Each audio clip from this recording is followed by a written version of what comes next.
A verdade e a caridade andam de mãos dadas. Se não houver um desses dois, a vida em conjunto se torna impossível. Jesus diz: se essa pessoa que pecou se arrepender, pedir perdão, perdoe. Em outras partes, Jesus diz que o perdão precede a conversão, como por exemplo no capítulo 6, versículos de 27 a 38. Está no capítulo 15 do Evangelho de São Lucas. E aqui se diz para perdoar aquele que se converte. Mas isso não contradiz o que Jesus disse anteriormente, mas simplesmente acrescenta que se não há conversão, não há de fato o perdão, porque o perdão se torna ineficaz, pois da parte da pessoa não há o desejo de mudar. Quando Jesus diz à pecadora apanhada em flagrante adultério e colocada diante de Jesus pelos fariseus, o que Jesus diz? Mulher, onde estão os teus acusadores? Depois que Jesus perguntou se alguém pecou, se alguém não pecou, atire a primeira pedra, e todos foram embora, todos se foram. Mas Jesus diz: mas eles não te condenaram, eu também não te condeno. Mas continua e diz: vai, e não peques mais, eu te perdoo. Mas eu te peço também, não erre mais, não caia mais nessa armadilha. E Jesus continua e diz: e se você cometer uma falta 7 vezes ao dia contra você, e 7 vezes voltar a você dizendo: estou arrependido, o que você fará? Você o perdoará. 7 vezes o que significa? Significa infinitas vezes, quer dizer sempre. Alguém poderia dizer, mas não. Chega, desculpa, você deveria ter cuidado, mas não. O Senhor nos diz: e se ele cometer uma falta 7 vezes ao dia contra você, 7 vezes voltará a você dizendo: estou arrependido, você o perdoará. Uau! Poderoso, 7 vezes ao dia, contra você. Antes falava-se de pecado em geral, de escândalos. Aqui fala-se em vez disso da ofensa pessoal, pecado contra você. Os apóstolos, ao ouvir essas palavras, certamente se sentem inadequados, se sentem incapazes de colocá-las em prática. Realmente é difícil colocar em prática o que você está dizendo, querido Jesus. Parece que dizem hoje os apóstolos. E nasce neles uma súplica. E o que dizem? Aumenta em nós a fé. Mas a fé, o que é? A fé é a experiência pessoal da misericórdia do Pai. É a nossa resposta ao amor de Deus por nós. É a minha resposta ao amor que Deus tem por mim. E esta resposta que eu dou ao amor de Deus se manifesta depois no amor aos irmãos. Com a fé se obtém tudo. Como nos diz sempre no Evangelho de São Marcos, capítulo 11, versículos 23 e seguintes, tudo de fato é possível para aquele que crê. Nada é impossível para Deus.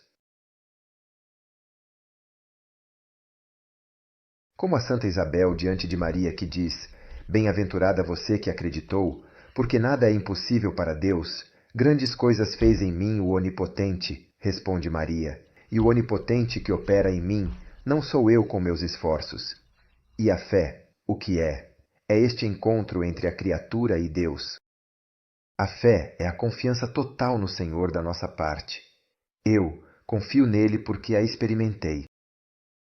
Se eu não experimento este encontro, se eu não experimento o amor do Senhor, é impossível que eu possa ter confiança, fé nele.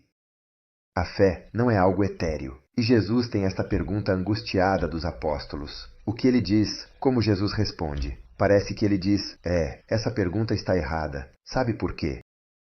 Se tivesseis fé como um grão de mostarda, poderíeis dizer a este Jesus: arranca-te e vai te plantar no mar, e agora ele te obedeceria. Uau! Poderoso! Ter fé não é uma questão de quantidade. Aumenta a nossa fé. Não. Se eu digo aumenta a minha fé, não.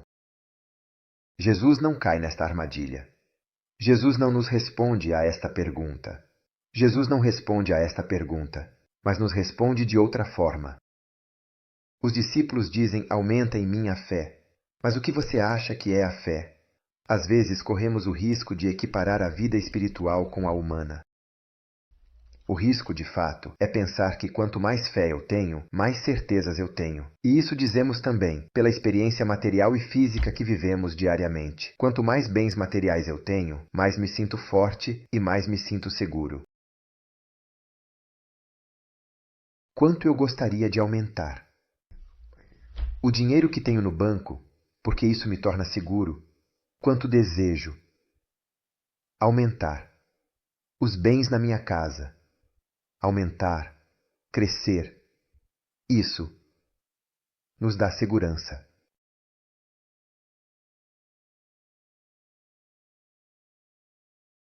E corremos o risco de fazer isso, tanto do ponto de vista material e, se o faço do ponto de vista material, penso em transportar tudo isso também para a vida espiritual. E então, o que digo na minha oração a Deus aumenta a minha fé, sim, porque eu quero muita, muita, muita. E não, Jesus nos diz, do ponto de vista espiritual, o problema é outro.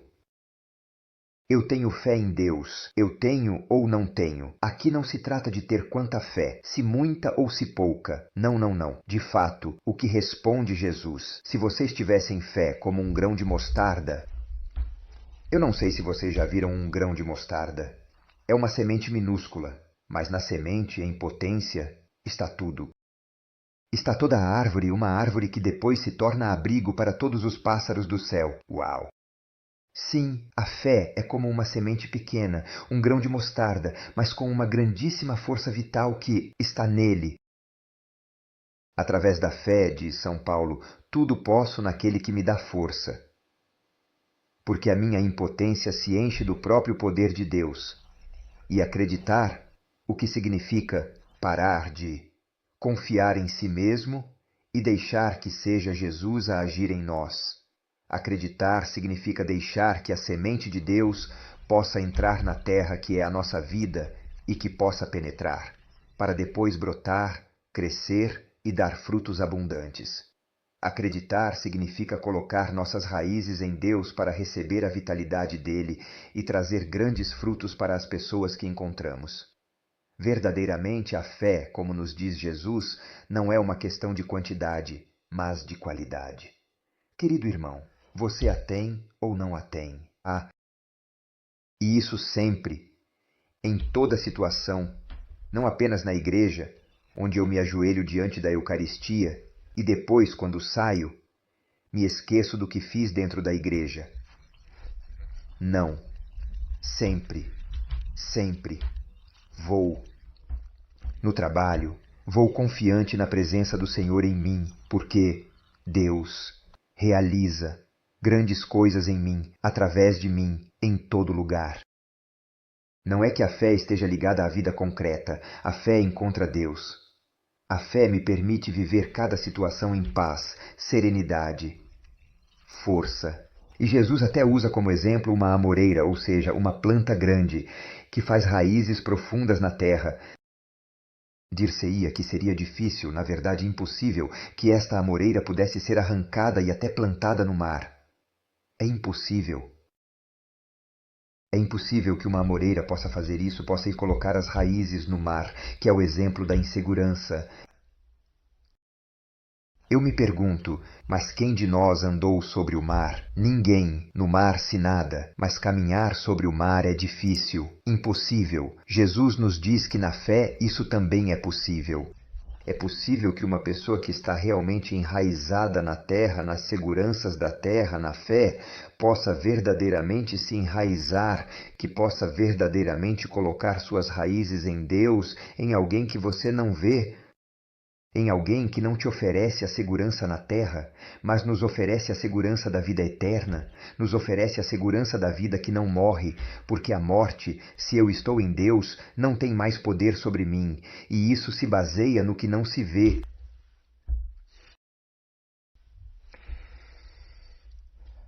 São Paulo diz: nós existimos, vivemos em Deus. Como? Vivemos, respiramos, ar que não vemos. Nestes dias, conversando com alguns casais, Eles mesmos me diziam que a vida a dois sem a presença de Deus derrete como neve ao sol. A vida a dois sem a presença de Deus desaparece. O relacionamento entre os dois não dura sem a presença de Deus. Por quê? Somos tão diferentes. Somos criaturas. Erramos. Nos irritamos. Caímos. Precisamos de ajuda um do outro. Naturalmente, Deus tem a capacidade de acolher nossas fraquezas, nossas fragilidades, e nos dá a possibilidade de expressar nossa fraqueza e fragilidade sem medo, sem vergonha. Mas queremos parecer grandes, poderosos. E se uma pessoa se casa com a outra com o desejo de se apoiar na outra, erra de forma excepcional. Porque uma pessoa não pode pensar em se casar com outra exigindo que o outro se torne o bastão de sua vida. Não, porque o outro é frágil e fraco, assim como eu sou frágil e fraco. Eu me caso com você porque desejo amar você. Não porque desejo que você possa me amar. Não. Sou eu que escolho você para preenchê-lo com meu amor. Porque meu desejo é que você seja feliz. Isso é o amor. Isso é o casamento. Mas conseguimos fazer tudo isso na medida em que Deus está entre os dois. Quão importante é que o Senhor possa ser acolhido em casa, e então tudo muda. Nestes dias, um senhor me dizia: sabe, Padre Roberto, eu amo minha esposa, e não amo apenas suas qualidades. Com o tempo, com a presença do Senhor, descobri a importância de amar também seus defeitos, de amar também os limites da minha esposa. Sim, porque amar as qualidades é natural. E somente com a presença de Deus eu consigo amar os defeitos da minha esposa, seus limites. Eu a amo em tudo que ela é, em seus comportamentos. Eu a respeito porque a casei de cima a baixo. E isso me dá uma serenidade e uma paz que ninguém pode me tirar, e que ninguém pode me dar. Mas isso é lindo, eu me emocionei ouvindo isso. Ou seja, somente a fé em Deus me permite fazer tudo isso. Eu não posso perguntar, mas você vê Deus? Eu vejo. Não, eu não vejo, mas eu sinto, eu percebo. Percebo sua presença de paz, sua presença que me dá força, coragem. E me perguntam, mas você vê o ar? Nós não vemos o ar, mas quando há um pouco de vento, percebemos o que o ar faz. As folhas caem, as folhas até se tocam umas nas outras, fazendo uma bela música. O ar, quando há um pouco de vento, se sente, se percebe, me acaricia nas bochechas. Eu não vejo o ar, mas o percebo, e assim também Deus. Eu não o vejo, mas o percebo. Eu o percebo nas pessoas que me encontram. A acolhida de Deus em casa, na relação entre os cônjuges, o simples fato de dar tempo a Ele para que o Senhor possa estar presente e a escolha de orar, uma oração feita com o coração. Bastaria também o Pai Nosso, e o Pai Nosso é a oração que Jesus nos ensinou. E sendo uma oração que Jesus nos ensinou e que saiu de sua boca, o Pai Nosso é palavra de Deus, palavra de Deus. E cada palavra de Deus é eficaz. É realmente o fato de abrir nossas portas, de nossa vida, de nossa casa ao Senhor, isso transforma nossa vida. Isso até nos permite que possamos nos enraizar em Deus e receber dele sua seiva vital. Além de nós dizermos, mas essa pessoa é realmente dura, ninguém pode tirá-la de suas certezas, de suas convenções, de suas raízes, ela realmente pertence à terra e pensa nas coisas da terra, não há mais nada a fazer. Em vez disso, não. Se eu tenho fé no Senhor, se rezo por essa pessoa, e não apenas isso, mas se faço gestos concretos de amor em relação a ela, apesar de tudo, é. Também essa pessoa que eu penso, que não consegue se encontrar com Deus, até essa pessoa se transforma. Eu já contei a vocês outras vezes a experiência que tive com um tio meu, que se proclamava ateu. E toda vez que eu ia visitá-lo, ele me dizia muitas palavras contra o fato de eu ser missionário, de eu ser sacerdote. Ele não aceitava o fato de eu ser sacerdote, de eu ser missionário, de eu ir ajudar os irmãos mais pobres, porque dizia: vocês estão dando a faca a essas pessoas que depois vêm até nós e nos matam, minha nossa. Ele não aceitava o fato de que nós pudéssemos ajudar essas pessoas a viver, a se tornarem pequenos empresários lá em seu lugar. Ele não aceitava. Toda vez era uma, entre aspas, uma batalha. Mais uma vez... Mas eu não desistia de ir até ele.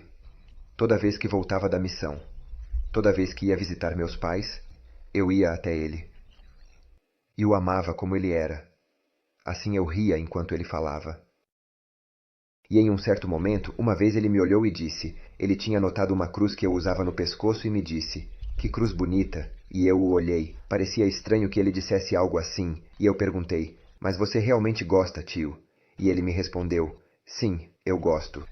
Então eu tirei essa cruz e a dei a ele, coloquei-a em seu pescoço. E ele: não, mas essa é sua. E eu disse: mas não é minha, minha não é nada, minha nem a vida, porque é de Deus. Mas essa, se você gosta, é sua. E eu a coloquei em seu pescoço. Ele ficou emocionado.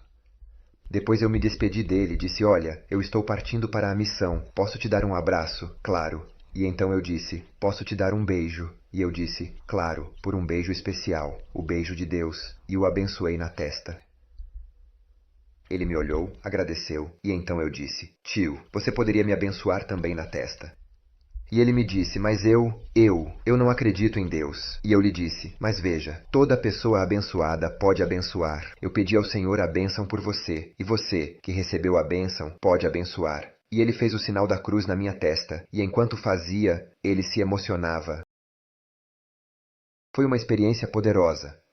Toda vez que eu voltava para casa e ia visitá-lo, ele estava, com a cruz no pescoço. E ele me fazia o sinal da cruz na testa. Alguns anos atrás, ele foi para o céu, mas ele desejou que entre suas mãos pudesse estar a cruz que eu lhe havia dado. Meu tio, aquele meu tio que dizia que era ateu, aquele meu tio que dizia: eu não acredito em Deus. Esse tio, que era extremamente duro como uma pedra, gota a gota essa pedra se tornou. Lentamente e incrivelmente cada vez mais suave e muito mais. O amor de Deus é muito mais poderoso do que aquela força que pensamos ter, uma força humana que diante de Deus derrete como a neve ao sol.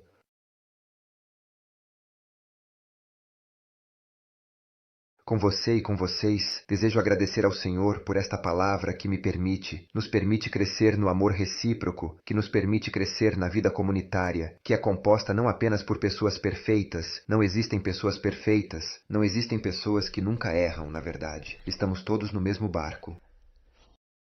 Nossa comunidade humana e cristã é composta por pessoas imperfeitas, necessitadas de misericórdia, necessitadas de serem amadas, necessitadas de perdão.